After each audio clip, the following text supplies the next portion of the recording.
اور میں اپنی بیٹی کو اجازت بھی نہیں دیتی کہ وہ باہر جا کر کے کام کرے، اس لیے ہمارا گزارا یہیں ہو جاتا ہے، ہمارے 2 بھائی ہمارا خرچ اٹھا لیتے ہیں۔ اچھا ٹھیک ہے، ساری باتیں تو ہو گئیں، آپ اپنی بیٹی کو تو بلائیے۔ وہ بوڑھی عورت آواز لگاتی ہے، نور بیٹا باہر آ جاؤ۔ نور اندر سے شربت کا گلاس لے کر کے آتی ہے۔ نور کو دیکھ کر کے خالہ، میں اور امی ہماری آنکھیں پھٹی کی پھٹی رہ جاتی ہیں۔ نور اتنی حسین تھی کہ ہم نے شاید ہی کبھی اتنی حسین لڑکی دیکھی ہو۔ اتنی گوری تھی مانو جیسے اگر چھو لے کوئی تو اس کا جسم میلا ہو جائے۔ اس کی امی اسے کہتی ہیں کہ بیٹا شربت دو سب کو۔ وہ شربت ہمیں پلاتی ہے، وہ شربت لال رنگ کی ہوتی ہے۔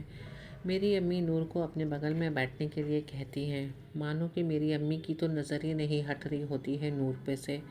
نور بے انتہائی خوبصورت لگ رہی تھی۔ اس کے کالے لمبے بال، کالے کالے چوٹیاں اور گورا رنگ تو ایسا تھا مانو جیسے کہ اس کے جسم سے الگ سے روشنی پھینک رہی ہو۔ میری امی نور سے پوچھتی ہیں کہ بیٹا آپ کیا کرتی ہو؟ تو نور کہتی ہے، جی میں گھر پہ ہی ہوتی ہوں امی کے ساتھ، کیونکہ میرے ابو تو کافی دن پہلے ہی انتقال ہو گئے تھے اور ہمیں اجازت نہیں کہ ہم گھر کے باہر جائیں۔ نور دیکھنے میں کافی شانت مزاج لگ رہی تھی، وہ بہت کم بات کر رہی تھی اور اس کی امی بھی کافی کم بات کر رہی تھی۔ شربت پینے کے بعد اچانک سے ہم تینوں کا سر ایک دم سے بھاری ہو گیا۔ تبھی میری امی کہتی ہیں کہ ٹھیک ہے ہم چلتے ہیں، جیسا ہوگا ہم آپ کو خبر کریں گے اس کے ابو سے بات کر کے۔ تبھی نور کی امی میری امی سے کہتی ہیں کہ میں آپ سے کچھ باتیں کرنا چاہتی ہوں۔ جی بولیے۔ میری کچھ شرط ہے شادی کے لیے۔ شرط؟ کیسی شرط؟ میری 3 شرط یہی ہے کہ سب سے پہلے کہ میں کوئی دہیز نہیں دے پاؤں گی کیونکہ میرے شوہر تو ہے نہیں، میرے خرچ میرے بھائی اٹھاتے ہیں۔ دوسری شرط یہ ہے کہ میں سادگی سے نکاح کروں گی، کوئی شور شرابہ دھوم دھام سے نہیں ہوگی، میں نہیں چاہتی یہ سب کرنے کے لیے۔ اور تیسری شرط یہ ہے کہ شادی میں کوئی بھی فوٹوگرافی ویڈیوگرافی نہیں ہوگی کیونکہ ہم پردہ پوش ہیں اور ہمارے خاندان میں یہ سب پسند نہیں کرتے۔ میری امی ان کی باتیں سن کر کے مسکراتی ہیں اور یہی کہتی ہیں کہ ٹھیک ہے میں اس کے ابو سے بات کرتی ہوں اور جو جواب ہوگا آپ کو کچھ دن میں اطلاع کرتی ہوں۔ ہم وہاں سے نکل جاتے ہیں۔ گاڑی میں بیٹھتے ہی میں، خالہ اور امی ایک دوسرے سے یہی کہتے ہیں کہ پتہ نہیں کیوں اچانک سے سر کافی بھاری ہو گئی ہے۔ ہم تینوں ایک دوسرے کا چہرہ دیکھتے ہیں۔ تبھی مذاق مذاق میں خالہ کہہ دیتی ہیں، کہیں وہ شربت میں کچھ ملایا تو نہیں گیا تھا۔ پھر ہم اس چیز کو نظر انداز کر کے گھر آ جاتے ہیں۔ گھر آ کر امی وہاں کے بارے میں ابو کو ساری باتیں بتاتی ہیں، وہ شرط کی بھی باتیں بتاتی ہیں، جبکہ ابو بھی سن کے حیران رہتے ہیں، لیکن ابو یہی کہتے ہیں کہ چلو کوئی بات نہیں، وہ اکیلی عورتیں ہیں، اکیلی رہتی ہیں اور سادگی میں شادی کرنا، صرف نکاح کرنا کوئی خراب بات تو نہیں ہے، ہمیں شرط منظور ہے۔ امی ابو سے یہی پوچھتی ہیں کہ آپ بتائیے لڑکی کے بارے میں کہ کیا کیا جائے۔ ابو کہتے ہیں لڑکی تم دیکھ کر آئی ہو، تم بہتر، تمہیں جو لگے وہ تم کرو۔ امی پھر زین کے پاس بھی جاتی ہیں، زین کو بھی سارا حال بتاتی ہیں۔ زین امی سے یہی کہتا ہے، امی آپ کو جو اچھا لگے آپ وہی کریے۔ امی سوچ میں رہتی ہیں کہ کچھ نہ کچھ تو مجھے کہیں کھٹک رہا ہے، لیکن کیا ہے ایسا چیز جو مجھے سمجھ میں نہیں آ رہی۔ لیکن دوسری طرف امی یہ بھی کہتی ہیں کہ لڑکی بڑی معصوم، بھولی، پیاری اور بے انتہا خوبصورت ہے، مانو جیسے کہ اس پہ سے نظر نہیں ہٹ رہی۔ امی رشتے کے بارے میں نہیں سوچتی، لیکن بار بار امی کو نور کا خیال آ جاتا۔ امی ایک دن رات کو سو رہی ہوتی، اچانک سے وہ نیند میں زور سے چلاتی۔ تبھی ابو بغل میں ان سے پوچھتے کہ کیا ہوا، تمہاری طبیعت ٹھیک تو ہے؟ ہم بھی دوسرے کمرے سے امی کے پاس آ جاتے اور امی سے پوچھتے ہیں۔ تب امی اس وقت تو کچھ نہیں کہتی، لیکن دوسرے دن امی مجھ سے کہتی ہیں کہ میں نے نور کے بارے میں کچھ سوچا بھی نہیں ہے، پتہ نہیں کیوں ادھر 2-3 دن سے وہ میرے خواب میں آتی ہے اور میں بس یہی دیکھ رہی ہوں کہ وہ زین کی دلہن بنی بیٹھی ہوئی ہے میرے کمرے میں۔ 2-3 دن تک امی کسی سے کچھ بھی باتیں نہیں کرتی، کچھ ظاہر نہیں کرتی، لیکن اچانک سے امی ایک دن رشتہ والی خالہ کو فون کرتی ہیں اور انہیں کہتی ہیں کہ آپ نور کے گھر والوں کو اطلاع کر دیجئے کہ ہم آج آئیں گے نکاح کا تاریخ لینے کے لیے۔ امی ابو کے پاس جاتی ہیں اور انہیں کہتی ہیں کہ آج شام کو آپ کو ہمارے ساتھ چلنا ہے وہاں نکاح کا تاریخ لینے کے لیے۔ ابو کو بھی امی کی باتیں کچھ عجیب لگتی ہیں کہ اچانک سے تم نے آ کر کے فیصلہ سنا دیا۔ وہ کہتی ہیں کہ بس آپ تیار ہو جائیے گا، شام میں ہمیں چلنا ہے وہاں۔ امی اور ابو جب نور کے گھر جاتے ہیں تو وہاں ان کا استقبال اچھے سے کیا جاتا ہے۔ اس بار نور کے ماموں بھی وہاں موجود ہوتے ہیں۔ ڈیٹ مل جاتی ہے، تاریخ طے ہو جاتی ہے، نکاح کی جتنی بھی باتیں ہوتی ہیں وہ ساری پوری ہو جاتی ہیں۔ تبھی نور کی امی جو کہ پردے میں کھڑی رہتی ہیں وہ کہتی ہیں کہ آپ لوگ بنا کھائے ہوئے نہیں جائیے گا، کھانا کا وقت ہو گیا ہے، آپ لوگ کھانا کھا کر کے جائیں۔ ٹیبل پہ جب کھانا لگتا ہے تو کھانے میں ابلے ہوئے چاول اور گوشت جس سے عجیب سی بدبو آ رہی ہوتی ہے۔ کھانا دیکھ کر میری امی کو کافی غصہ آتا ہے۔ تبھی میرے ابو انہیں اشارہ سے منع کرتے ہیں کہ خاموشی سے کھانا کھاؤ اور یہاں سے چلو۔ امی گھر واپس جب آتی ہیں تو وہ کافی غصے میں دکھتی ہیں۔ وہ ابو سے کہتی ہیں کہ کتنا بے لذت کھانا تھا، کہیں یہ لوگ شادی میں بھی ایسا کھانا نہ کھلا دیں، ہماری تو خاندان والوں کے سامنے بے عزتی ہو جائے گی۔ میں کل ہی اطلاع کر دوں گی کہ انہیں کھانے کا بھی انتظام نہیں کرنا ہے، یہ بھی انتظام میں ہی دیکھ لوں گی۔ شادی کا سارا خرچ زین اٹھا رہا تھا۔ دیکھتے دیکھتے وقت گزر جاتا ہے اور شادی کی دن قریب آ جاتی ہے۔ شادی میں 2-3 دن ہی باقی ہوتے ہیں، تبھی باہر بھائی کا فون آتا ہے کہ میرے بیٹے کا طبیعت کافی زیادہ خراب ہے، میں شادی میں نہیں آ پاؤں گا۔ اور دوسری طرف ابو کی بھی طبیعت کچھ اچانک سے خراب ہو جاتی ہے۔ ابو کو بھی کافی لو فیل ہوتا ہے، لیکن پھر بھی بھائی کی شادی تھی اور باپ نہ جائے ایسا تو ہو نہیں سکتا۔ ہم وہاں پہ جاتے ہیں بارات لے کر کے، سادگی سے نکاح ہوتا ہے، سب چیز ٹھیک ٹھاک سے ہو جاتا ہے۔ ہم نور کو لے کر کے گھر آ جاتے ہیں۔ ہمارے گھر میں کافی مہمان ہوتے ہیں۔ نور منہ دکھائی کے لیے بیٹھی ہوئی ہوتی ہے، تبھی سامنے جب مٹھائی دیکھ کر اچانک سے نور زور سے چلا اٹھتی ہے، مجھے مٹھائی کھانی ہے، مجھے مٹھائی کھانی ہے۔ سارے مہمان نور کو دیکھتے ہیں۔ میری تائی جی بھی نور کو دیکھ کر کے ہنستی ہیں اور مجھے کہتی ہیں، بہو شاید تھک گئی ہے، تم اسے کمرے میں لے کر کے چلے جاؤ۔ تائی جی اس لیے بولتی ہیں کہ انہیں سمجھ میں آ جاتا ہے کہ یہ کافی کم عمر کی لڑکی ہے جس کے اندر ابھی بھی بچپنا ہے۔ لیکن امی وہاں موجود نہیں ہوتی۔ امی کو جب اس بات کا پتہ چلتا ہے تو امی وہیں غصہ کرتی ہیں۔ تبھی تائی جی انہیں سمجھاتی ہیں کہ لڑکی کی عمر بھی تو کم ہے، آہستہ آہستہ وہ اپنے گھر کی ماحول سمجھ جائے گی۔ میں اپنی بھابھی کو لے کر کے ان کے روم میں جاتی ہوں اور میں ان سے کہتی ہوں کہ اگر آپ کو کسی بھی چیز کی ضرورت ہوگی تو آپ مجھے بتائیے گا۔ میں ابھی واپس ہی کمرے سے نکل رہی تھی، تبھی بھابھی مجھ سے آواز دیتی ہیں، عائشہ سنو۔ جی بھابھی بولیے۔ مجھے مٹھائی کھانی ہے اور تم مجھے مٹھائی لا کر کے ابھی دو۔ مٹھائی ابھی؟ ہاں بس تم مجھے مٹھائی لا کر کے دو۔ میں ان کے کمرے میں مٹھائی کا ایک ڈبہ لے کر کے جاتی ہوں اور مجھے تو یقین بھی نہیں ہوتا کہ ابھی میں وہاں کھڑی ہی تھی، بھابھی نے ایک بار میں سارا ڈبہ ختم کر دیا۔ مجھے بھی یہ چیز تھوڑی عجیب لگی کہ اتنا میٹھا ایک بار میں کوئی کیسے کھا سکتا ہے، لیکن میں سوچی کہ ہوتے ہیں کھانے کے الگ الگ شوقین، ہو سکتا ہے انہیں میٹھا کافی پسند ہو۔ میں یہ سب باتوں کو نظر انداز کر کے باہر آ جاتی ہوں۔ تھوڑی دیر کے بعد زین بھائی اپنے کمرے میں چلے جاتے ہیں۔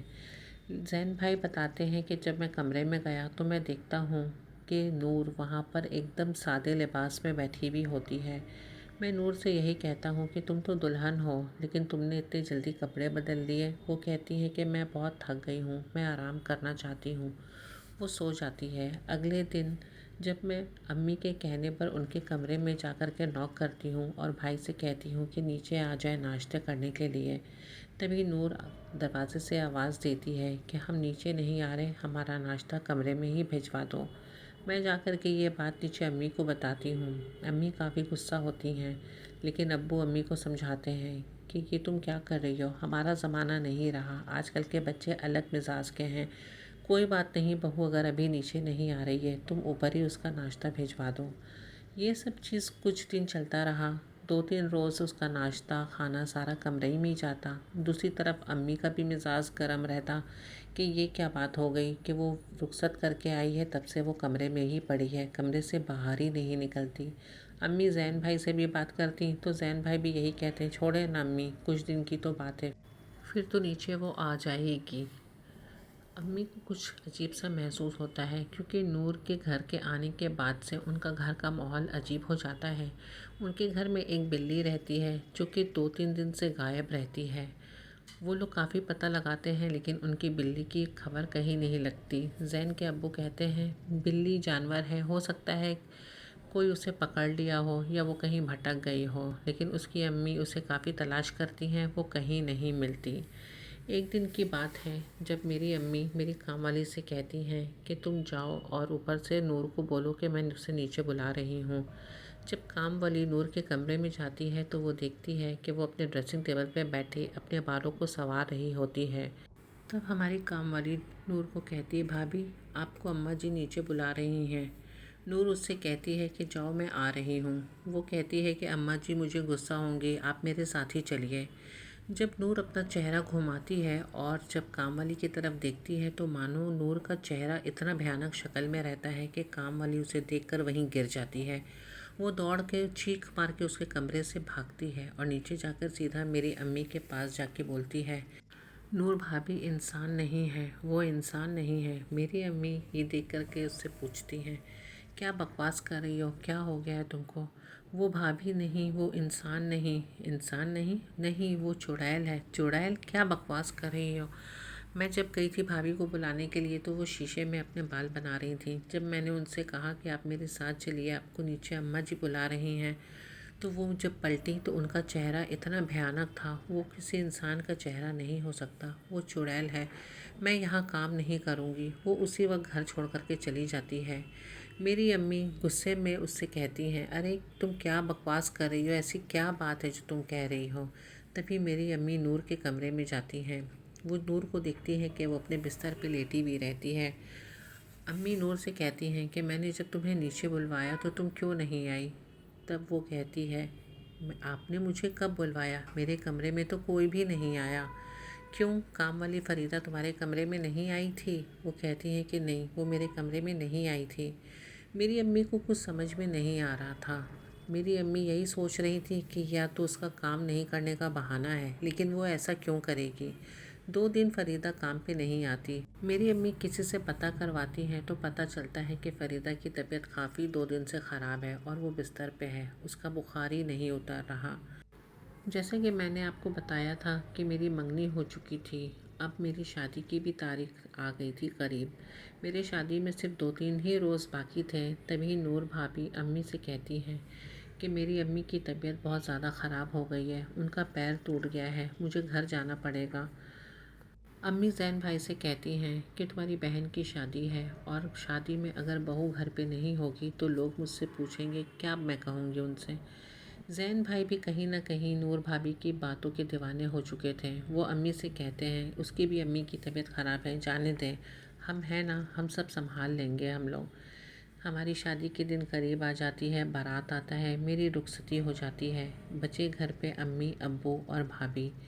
میرے رخصتی کے دوسرے ہی دن صبح بھابھی واپس گھر آ جاتی ہیں اور وہ میری امی سے کہتی ہیں کہ میری امی کی طبیعت ٹھیک ہو گئی ہے تو میں واپس آ گئی۔ وہ یہ بول کر کے سیدھا اپنے کمرے میں چلی جاتی ہیں۔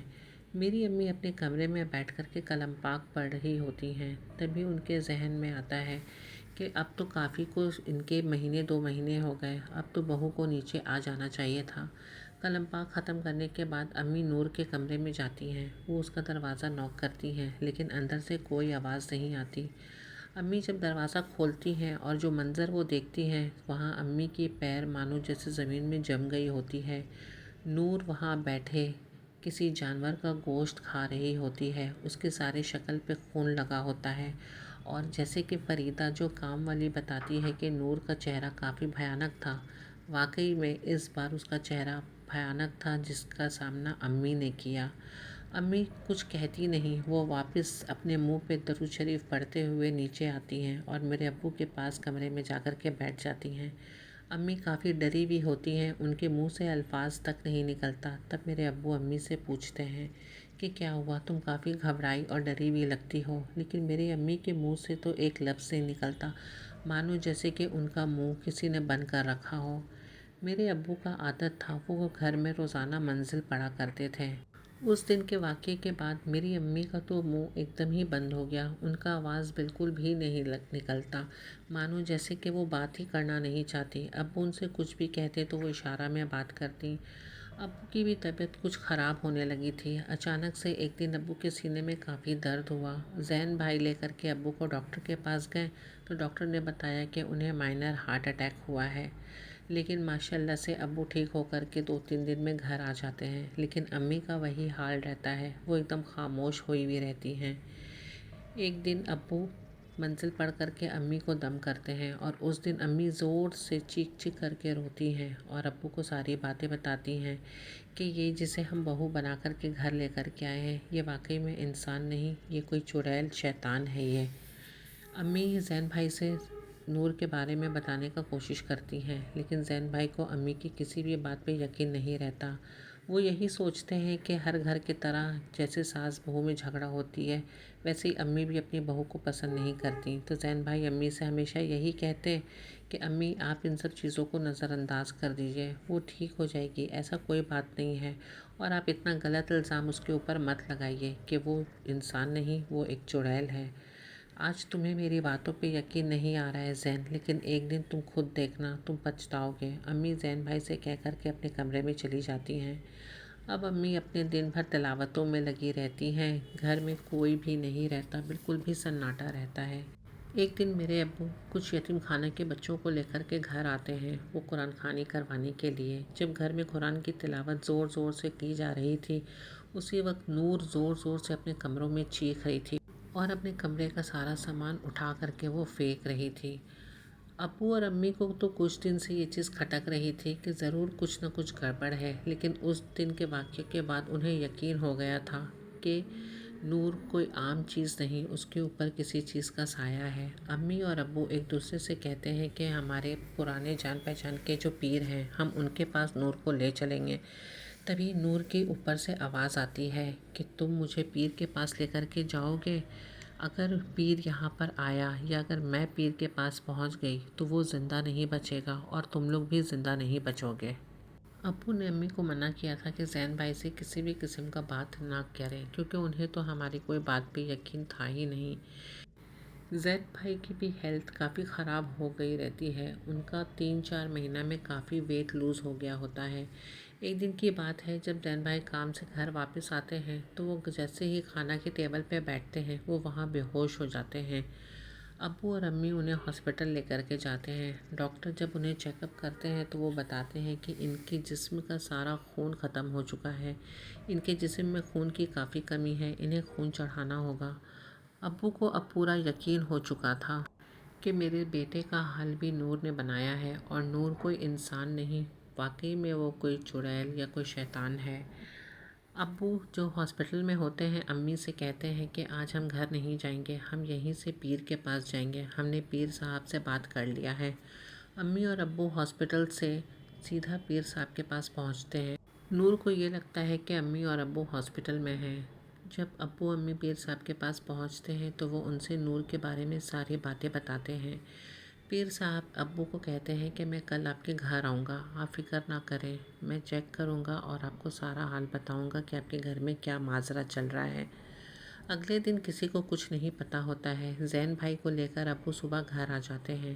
زین بھائی اپنے کمرے میں ہوتے ہیں، ابو کو انتظار رہتا ہے مغرب کے بعد کا، کیونکہ پیر صاحب نے مغرب کے بعد کا وقت دیا ہوتا ہے گھر آنے کے لیے۔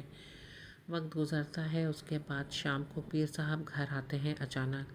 جیسے ہی پیر صاحب اپنے پیر گھر میں رکھتے ہیں تو وہ میرے ابو سے کہتے ہیں آپ کا سوچنا غلط نہیں تھا، آپ نے ٹھیک کہا، آپ کے گھر میں کسی شیطان کا ہی بسیرا ہے۔ شیطان کا بسیرا؟ جی ہاں۔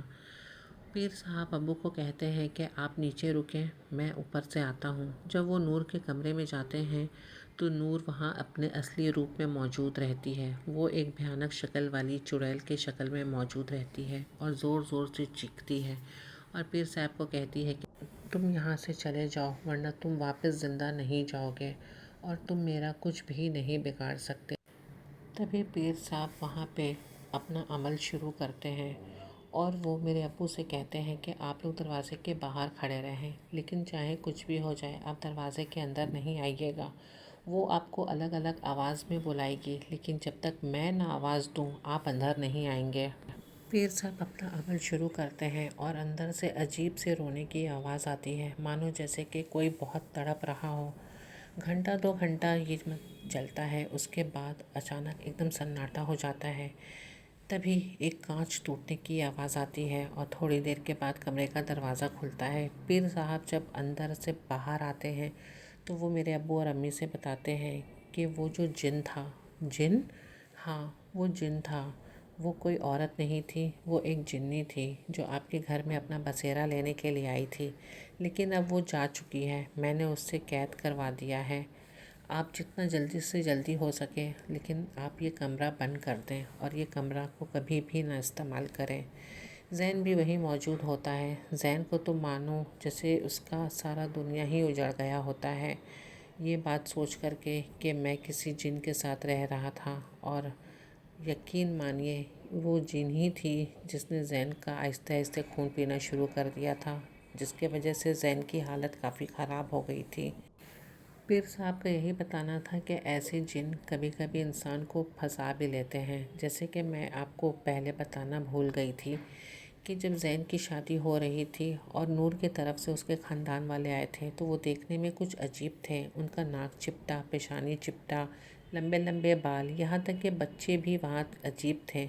جیسے کہ عام طور شادی میں بچے دوڑتے ہیں، کھیلتے ہیں، لیکن وہ بچے اپنے فیملی کے ساتھ ایک ہی کونے میں بیٹھے ہوئے تھے۔ ہم لوگوں کو یہ چیز بھی دیکھ کر کے کچھ عجیب لگ رہا تھا، مانو جیسے کہ وہ انسان ہے ہی نہیں، کوئی الگ۔ لیکن پتہ نہیں کیوں ان سب چیزوں کو بھی ہم لوگوں نے نظر انداز کر دیا، کیونکہ یہ سب چیز آگے ہونا تھا۔ کچھ دن کے بعد جب خالہ میری امی کے ساتھ اسی محلے میں جاتی ہیں، تب آس پڑوس والے لوگوں سے پتہ چلتا ہے کہ آپ اس مکان کے بارے میں بات کر رہی ہیں، یہ مکان تو ایک برسوں سے بند ہے، یہاں کوئی نہیں آتا۔